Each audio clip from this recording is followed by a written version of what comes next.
नमस्कार, स्वागत है आप सभी का सीएनबीसी आवाज पर। मैं हूं हर्षदा सावंत। सीएनबीसी आवाज एक ऐसा मंच है जहां पर लगातार हम कई बड़े ब्रांड्स, कई सक्सेस स्टोरीज, कई एंटरप्रेन्योर्स को आपके सामने लेकर आए हैं। आज हम आपकी मुलाकात एक ऐसे शख्स से करने वाले हैं जो एक नामी बिजनेस फैमिली से आते हैं।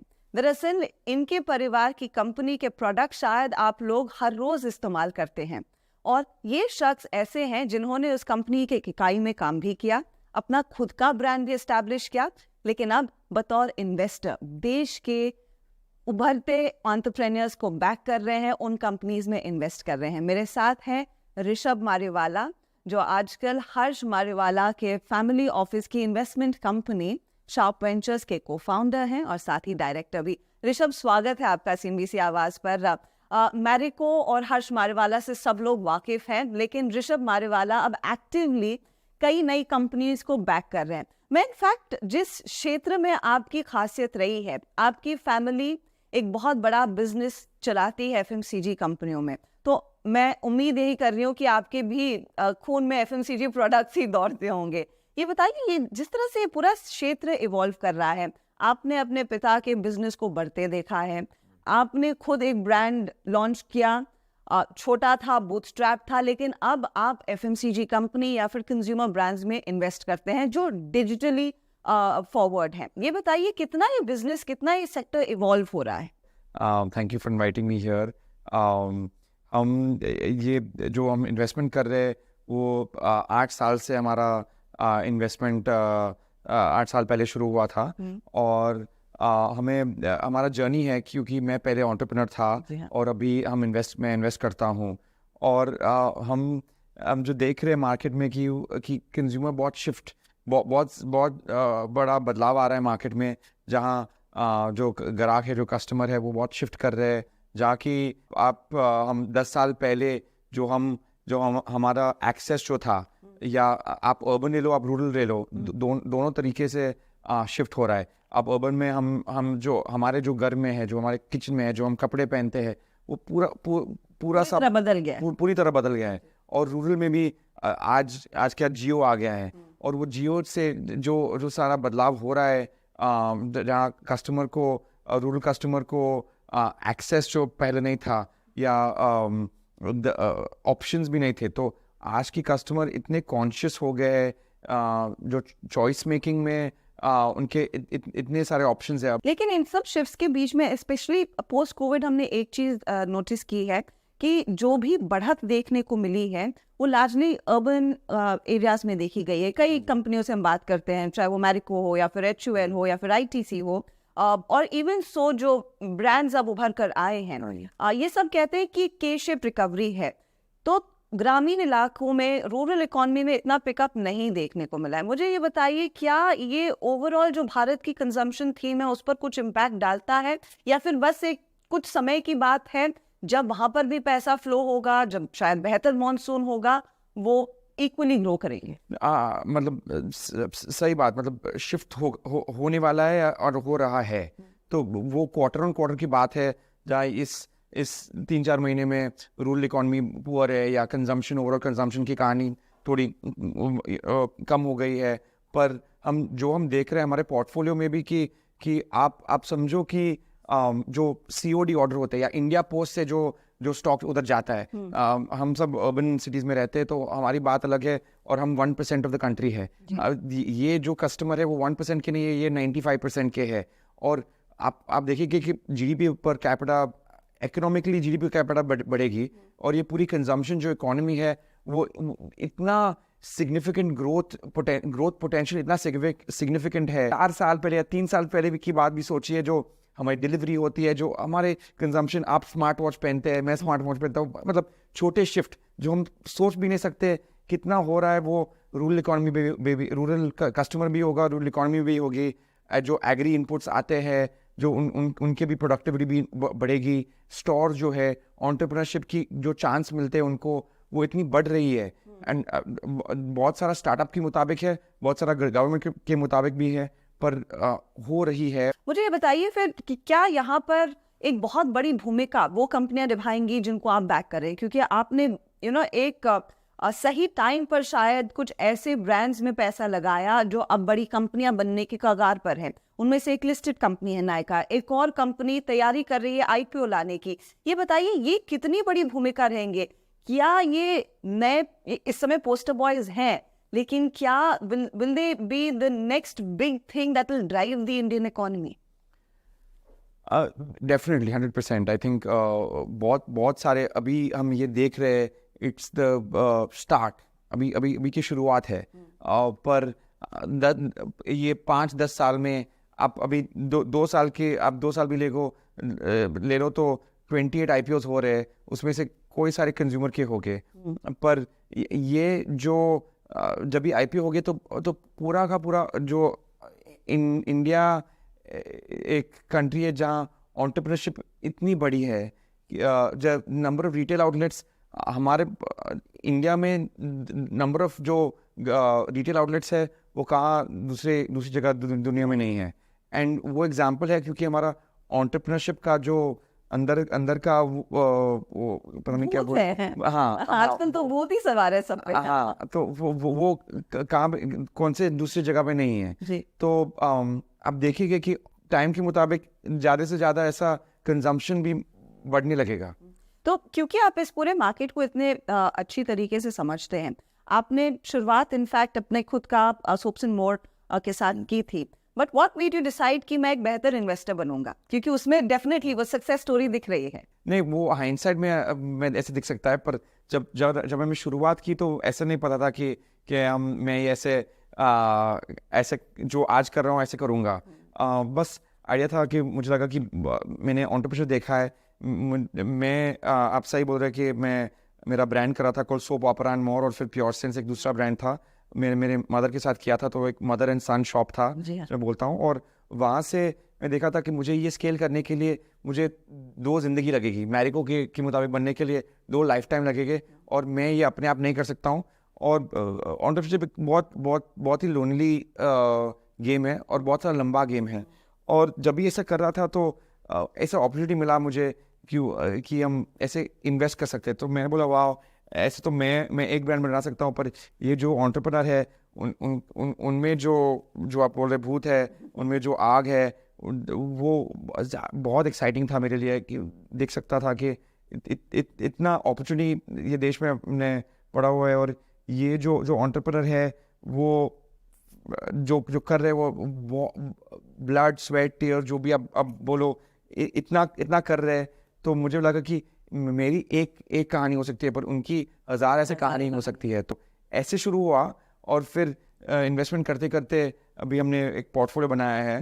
पर ऐसा कोई डीप अप्रोच या स्ट्रैटेजी नहीं था कि मुझे ऐसा करना है। वो हो गया कि मैंने मेरा बिजनेस बेच दिया, 2020 में मैंने बिजनेस बेचा, और फिर मैं फुल टाइम गया इन्वेस्टिंग जर्नी में। तो बहुत ऑर्गेनिकली इसमें आए हैं आप। तो जो ब्रांड्स आप लोगों ने इनफैक्ट आइडेंटिफाई किए, and I start with Nykaa क्योंकि उसकी लिस्टिंग हमने देखी है, मामा अर्थ जो मैं पहले भी मेंशन कर रही थी, और आप ज़्यादा जानते हैं कि वो किस तरह से आईपीओ की तैयारी करें। बीरा एक ब्रांड है, ज़ूक ब्रांड्स है, ये बहुत बड़े लाइफस्टाइल ब्रांड्स बन चुके हैं। इनसे कुछ कनेक्ट था या फिर इन फाउंडर्स में आपने कुछ अलग देखा? कैसे डिसाइड किया कि इन कंपनियों को मैं बैक करूंगा, और क्या तुम कुछ हिंट मिला था कि ये इतने बड़े बन जाएंगे? हाँ, वो जो पहले हमें नायका की बात करेंगे तो मैं स्किन के एंटरप्रेन्योर था। जब विजनायर आए और मेरे फादर के साथ मिले तो पहले मुझे लगा कि ये जो साड़ी पहन रहे और आ रहे और स्किन के प्रोडक्ट बेच रहे, कैसा होगा ये। पर फिर और थोड़ा समझा उनसे कि उनकी स्टोरी क्या थी, उनकी पर्सनल स्टोरी क्या थी, वो क्या कर रहे थे। और फिर उनकी टीम देखी, उनका थॉट प्रोसेस देखा, मैंने बोला वाह, ये तो बहुत सही हो जाएगा। और ओवर टाइम हमने ज़्यादा इन्वेस्ट किया, पर उनमें जो देखा वो फिनोमिनल था। तो और फिर जो आप मामा की बात करिएगा तो हमने जो वरुण और गजल को यहाँ आए थे, हमें मिले, और हमारे बहुत जो हम बहुत रिस्पेक्ट करते हैं मिस्टर कंवलजीत सिंह जो है, उन्होंने और वो आज एसेंट पे बात कर रहे हैं, और उन्होंने इंट्रोड्यूस किया, और बहुत अच्छा लगा जो वो कर रहे थे।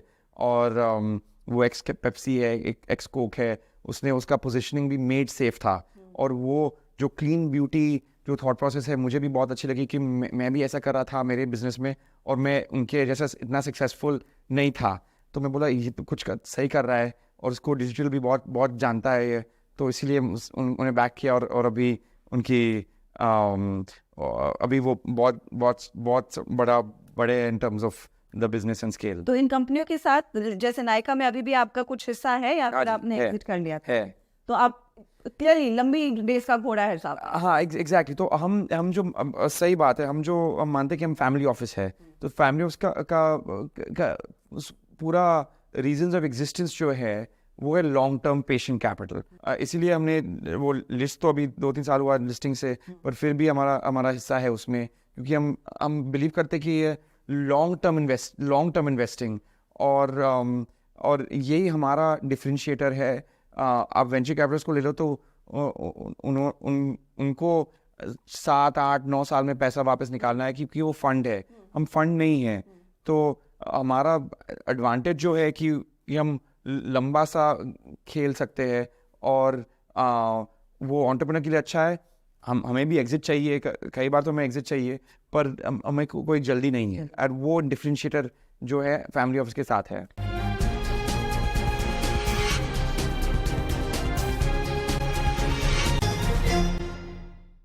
भारत में हमने देखा है कई सारे फैमिली ऑफिसेज अब अग्रेसिवली कई स्टार्टअप्स को बैक करने लगे, कई एंटरप्रेन्योर्स को बैक कर रहे हैं।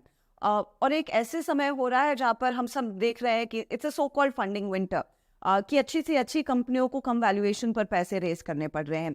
कितनी बड़ी भूमिका रह सकती है फैमिली ऑफिसेज की भारतीय पैसे की, जो भारतीय एंटरप्रेन्योर्स और भारतीय नई पीढ़ी को बैक करेंगे? वो कितना बड़ा गेम चेंजर रह सकता है? ह्यूज, मैसिव, वो बहुत बहुत बहुत बड़ा शिफ्ट बन सकता है उसमें, क्योंकि हमें फिर इंटरनेशनल कैपिटल की ज़रूरत कम होगी, क्योंकि डोमेस्टिक कैपिटल जो होगा जब साइजेबल हो, और हो रहा है, और ज़्यादा होगा भी। आप फाउंडर एग्जिट ले लो, पहले कंपनी का पहले जो एक टाइम लिक्विडिटी इवेंट हो जाए, जो कोई बिजनेस बेच रहा है, वो एक बात हुई। दूसरी, हम जैसे लोग जहाँ हमें डिविडेंड मिलता है, तो हम भी कर सकते हैं। ऐसे काफ़ी से कोविड के टाइम से आप एसेट देखो, राइट? पहले रियल एस्टेट था और गोल्ड था, अभी वो कम हो रहा है। अभी ये पब्लिक मार्केट ले लो, या जीरोधा जैसे प्लेटफॉर्म ले लो, या इक्विटी ले लो, और इवन अनलिस्टेड जो ले लो, जो फैमिली ऑफिस जो होते हैं उनको, और वो जो नई पीढ़ी आई फैमिली ऑफिस में भी, जो यंगर जनरेशन जो है, उनको भी इन्वेस्ट करने का बहुत एक्साइटमेंट है ये स्पेस में। कंसिडरिंग आप लोग अब एक फैमिली ऑफिस के तौर पर इन्वेस्ट कर रहे हैं, लेकिन एंटरप्रेन्योर्स और न्यू जनरेशन को बैक करना, I think it's been a part of your family for a very long time, because आपके पिताजी का वो पैशन प्रोजेक्ट था एसेंट, और बखूबी कई सालों से ये चलता आ रहा है। क्या उसका आप हिस्सा बनते हैं? क्या वहाँ पर भी लोगों से मुलाकात होती है? हाँ जी, डेफिनेटली। माय वाइफ प्रियांजलि वो रोल प्ले करती है एसेंट में, और मैंने भी देखा अभी एसेंट के अभी 8 अराउंड 9 साल हो गए एसेंट के, और हमारे 11 साल हो गए एसेंट के, और हमारे पास अभी नंबर ऑफ एंटरप्रेन्योर्स जो है 1000 एंटरप्रेन्योर है, और बॉम्बे में है, चेन्नई में है, ऑल ओवर इंडिया में है, और ये 11 साल में 79 अलग से ट्रस्ट ग्रुप है, और जो हम देख रहे हैं, और ये ट्रस्ट ग्रुप वो 11 साल से चल रहे हैं, और जो फीडबैक मिलती है ये एंटरप्रेन्योर से, वो चेंज कर सकते हैं पूरी उनके बिजनेस की, उनके प्रोफेशनल लाइफ, उनकी पर्सनल लाइफ को। तो वो हर महीने मिलते हैं, और वो सेफ स्पेस है, वो ट्रस्ट ग्रुप है, जो हम अपने आप बात नहीं कर सकते, या कैजुअली, या आप दोस्त को बात करेंगे, या फ्रेंड्स को बात करेंगे, या कोई को बात करेंगे, कोई चीज़ आप नहीं बात कर सकते। तो वो ट्रस्ट ग्रुप में जो आप बोल सकते हैं, जो कॉन्फिडेंशियल जो बातें हुई बिजनेस की मुताबिक, जो आप अपने कोलीग के साथ डिस्कस नहीं कर सकते, वो वहाँ वो सेफ स्पेस है डिस्कस करने के लिए। तो वो बहुत फर्क पड़ता है। तो ये आपकी एक्सपीरियंस में इस तरह का पीयर नेटवर्क का पूरे इकोसिस्टम के लिए क्या लेकर आ सकता है? क्योंकि अब तक भारत हमेशा बटा हुआ था कि मेट्रोज में सिर्फ बड़ी कंपनियां होती थी, लेकिन जब स्टार्टअप इनोवेशन आया तो हमने कहा ये सिर्फ मेट्रो की कहानी नहीं है, पूरे देश भर की कहानी है। फिर दूसरी तरफ हम कहते थे कि एसएमई सिर्फ छोटे शहर टियर 1 टियर 2 में रहती थी, लेकिन अब दे प्रैक्टिकली एवरीवेयर और ये सब भारतीय इकोनॉमी में एक बहुत बड़ी रोल प्ले करती हैं. Do you see that line between startups, big businesses, SMEs eventually fading जब इस तरह का पीयर ग्रुप साथ में आता है और लोगों को ज्यादा एम्पावर करता है? 100%. वो बहुत जो आप बोल रहे हैं बहुत सही इंसाइट आपने दिया है, क्योंकि हर जगह यही जो बदलाव हमें चाहिए और यही जो बिजनेसेस को और एंटरप्रेन्योर्स को आके लेके जाएगा. I think change is the only constant. And जो ग्रोथ हम एज इंडिविजुअल्स हम ग्रो कैसे कर सकते हैं, इनसे सीख के हमारे पीयर ग्रुप से सीखे. पर सीखने का तो होगा जब भी वो कोई ट्रस्ट करेगा हमें, कोई हमें जेन्युइनली बताएगा कि ऐसे है या ऐसे नहीं है, या ये आप अच्छे कर रहे हैं या अच्छा नहीं कर रहे हैं, या मेरे एक्सपीरियंस में ऐसे हुआ है, और तभी हमें फीडबैक जब मिलती है तभी हम ग्रो कर सकते हैं. अदरवाइज वो दो हाथ लगते हैं to clap. And I think वो सब जो अवेयरनेस जो होती है वो ऐसे ट्रस्ट ग्रुप के मुताबिक ही अवेयरनेस होएगी. और अवेयरनेस अपने आप नहीं हो सकती है. एज एन इंडिविजुअल हमें अलग लोग चाहिए to create that awareness about the business, about ourselves, और ये ट्रस्ट ग्रुप दे सकते हैं. आजकल I am not sure if you are clued into the SME listing side of the world और नॉट, क्योंकि वहां पर भी कई कंपनियां हैं. मैं इनफैक्ट हाल ही में ब्लूम वेंचर से बात कर रही थी और आशीष ने बताया कि एक और कंपनी आ रही है, पहले इनकी कंपनी लिस्ट हुई है. क्या एसेंट इस तरह का प्लेटफॉर्म क्रिएट कर रहा है कि वहां से भी कुछ कंपनियां उस दिशा में जाएं जो पब्लिक मार्केट का हिस्सा बन सकती है? Do you see that happening in the future? Definitely. हमें स्टैनफोर्ड के साथ एक्सेलरेशन प्रोग्राम किया है. हम नॉलेज सेशंस मेंटर्स के साथ करते रहते हैं, और वहाँ से ये ऐसा प्लेटफॉर्म बनता है जहाँ की वो आगे बढ़ पाते हैं और आगे जा सकते हैं. एसएमई लिस्टिंग उनका इवेंचुअल गोल हो सकता है, पर हम ये प्लेटफॉर्म से एक्सेलरेट एंटरप्रेन्योर को एक्सेलरेशन मिलता है. So it's basically helping them move to the next level and the next level. अच्छा, coming back to Sharp Ventures, considering आपने अब तक 27-28 कंपनियों में इन्वेस्ट किया है, क्या अब फोकस सिर्फ कंज्यूमर कंपनियों पर रहेगा? क्या प्लान है? और कंज्यूमर में क्योंकि बहुत वाइड वैरायटी है, किस तरह की कंपनियों पर आप इस समय नजर डाल रहे हैं जहां पर इंटरेस्ट आ सकता है, नया निवेश आ सकता है? तो पहले हमारा सेक्टर और स्टेज एग्नोस्टिक थे, अभी हम सेक्टर स्पेसिफिक और स्टेज स्पेसिफिक हो गए. तो पहले हम कुछ भी कर सकते थे, आज हम फोकस ऑन कंज्यूमर कर रहे हैं, क्योंकि हमें लगता है कि हमें ये जो हम जानते हैं, हम कंज्यूमर को अंडरस्टैंड करते हैं, हम कंज्यूमर को डीकोड कर सकते हैं, और जो अपॉर्चुनिटी आती है हमें वो अपॉर्चुनिटी भी डीकोड कर सकते हैं. तो उसके मुताबिक हम कंज्यूमर स्पेसिफिक है, और स्टेज भी हम अर्ली स्टेज करते हैं, हम लेट स्टेज नहीं करते, हम अर्ली स्टेज करते हैं. तो वो हमारा जोन है, इन ऑपरेशनल जोन है जहाँ हम इन्वेस्ट करते हैं.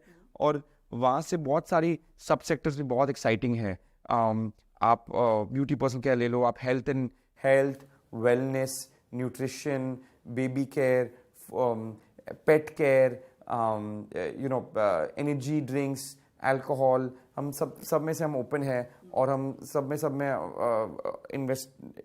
इन्वेस्टिंग थॉट प्रोसेस हमारा जो चल रहा है, जो हम करते रहते हैं, वो हम बहुत कीन है कि ऐसी कंपनी, फैशन, अपैरल, लाइफस्टाइल जो हम पहले बात कर रहे थे, वो बहुत एक्साइटिंग है. मेरा आखिरी सवाल आपसे थोड़ा सा पर्सनल सवाल है, लेकिन ये एक सवाल है जो शायद कई सारे लोग भारत में जिसका जवाब जानना चाहते हैं. आप बिजनेस से वाकिफ हैं, आप कंज्यूमर और एफएमसीजी बहुत बखूबी समझते हैं, आप मैरिको के बोर्ड पर हैं. In the future, not perhaps 5 years, 10 years down the line, क्या एक की मैनेजरियल पोजीशन में हम ऋषभ मारीवाला को मैरिको का हिस्सा बनते देखेंगे, और you are very happy leading that family office and making money out of lots of money? No, मेरा मानना है कि मैरिको भी प्रोफेशनल हो गई है, और वो 2015 में जो हमारे एग्जिस्टिंग सीईओ थे वो तभी बने हुए हैं. और कई मैरिको एक इंडिया में से सॉर्ट ऑफ अलग है, क्योंकि ये एक बिजनेस है जहाँ इतना प्रोफेशनलिज्म फैमिली बिजनेस में आया ही नहीं है. तो मैं चाहता हूँ कि हम ये कंटिन्यू करें और प्रोफेशनल्स को चांस दें, क्योंकि टॉप मैनेजमेंट एंड सीईओ बनने का. तो मैं बोर्ड पे बैठा हूँ, और बोर्ड से हम स्ट्रेटेजिक वैल्यू ऐड कर सकते हैं, पर ऑपरेशनली बहुत मेरा जो मैं सेटिस्फाइड हूँ जो मैं अभी कर रहा हूँ शार्प वेंचर्स पे, और मैं चाहिए वैसे करते रहूँ, और वहाँ से भी मेरा वैल्यू ऐड भी हो सकता है। जो ऑपरेशनल CEO या ऑपरेशनल टीम नहीं दिखता, वो मैं देख सकता हूँ, क्योंकि हमारे जो बिजनेस जो हम इन्वेस्ट करते हैं वो इतने सारे हैं, तो हमें भी कोई पैटर्न रिकग्निशन होती है, हमें भी वैल्यू ऐड भी मिल सकता है मैरिको के लिए वहाँ से। तो ऐसा मेरा सोच है। चलिए, बहुत बहुत शुक्रिया and wishing you all the very best Rishabh Mariwala. आपके इन्वेस्टमेंट से कोई नया मैरिको ही निकल कर आ जाएगा, वो भी बहुत बड़ी चीज़ रहेगी। बहुत बहुत शुक्रिया, थैंक यू वेरी मच।